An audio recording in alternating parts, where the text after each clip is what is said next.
நீலச்சிகண்டியில் ஏறும்பிரான் எந்த நேரத்திலும் கோலக் குரத்தியுடன் வருவான். குருநாதன் சொன்ன சீலத்தை மெல்லத் தெளிந்தறிவார். சிவயோகிகளே காலத்தைக் கடந்திருப்பார். மரிப்பார் வெறும் கர்மிகளே அப்படிங்கிறார். அதாவது நமக்கு இந்த இந்த கந்தர் அலங்காரத்துல நிறைய பேர் என்ன பண்ணிடுவோம்னா, நீலச்சிகண்டியில் ஏறும்பிரான் எந்த நேரத்திலும் கோலக்குரத்தியுடன் வருவான். அடியார்கள் கூப்பிட்டா அவன் வந்துருவான்.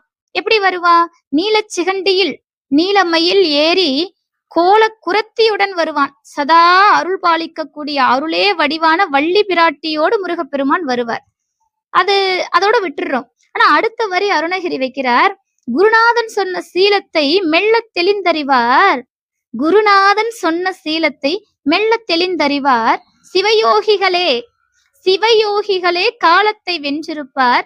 மரிப்பார் வெறும் கர்மிகளே அப்படிங்கிறார்.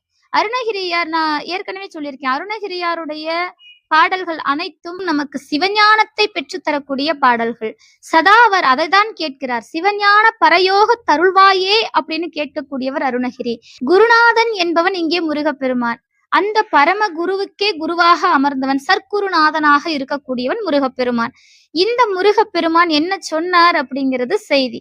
இப்ப இந்த குருநாதன் சொன்ன சீலத்தை மெல்ல தெளிந்தறிவார் அப்படிங்கிறார். யாரு?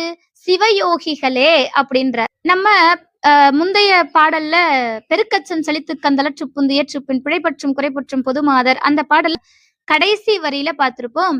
சிறக்கற்கஞ்செழுத்தத்தன் திருச்சிற்றம்பலத்தத்தன் செவிக்கு பண்புற செப்பும் பெருமாளே அப்படின்னு பாடியிருப்பார்.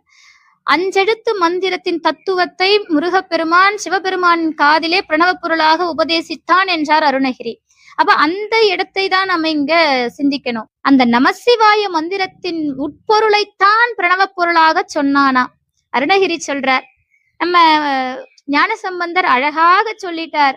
காதலாகி கசிந்து கண்ணீர் மல்கி ஓதுவார் தம்மை நன்னெறி குய்ப்பது வேதம் நான்கிலும் மெய்ப்பொருளாவது நாதன் நாமம் நமசிவாயவே. வேதம் நான்கிலும் மெய்ப்பொருளாவது நாதன் நாமம் நமசிவாயவே. அவ்வளவுதான். இதை அருணகிரியார் சொல்றார். குருநாதன் சொன்ன சீலத்தை மெல்ல தெளிந்தறிவார்.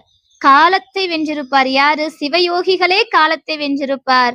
மரிப்பார் வெறும் கர்மிகளே அப்படிங்கிறார். மத்தவங்க இந்த உலகத்துல பிறக்கணும், வாழணும், துன்பப்படணும், மீண்டும் போகணும், மீண்டும் வரணும், போய் போய் போய் போய் வந்துகிட்டே இருக்க வேண்டியதுதான். அதனால பட்டினத்து சுவாமி சொல்வார் இல்லையா, மாதா உடல் சலித்தாள் வல்வினையேன் கால் சலித்தேன் வேதாவும் கை சலித்து விட்டானே நாதா இருப்பையூர் வாழ் சிவனே இன்னும் ஓர் அன்னை கருப்பையில் வாராமற்கா அப்படின்னு பட்டினத்து சுவாமிகள் சொல்வார். அதை இங்கே அருணகிரி சிவயோகிகளே காலத்தை வென்றிருப்பார், மரிப்பார் வெறும் கர்மிகளேன்னு அழகா சொல்லி முடிச்சிட்டு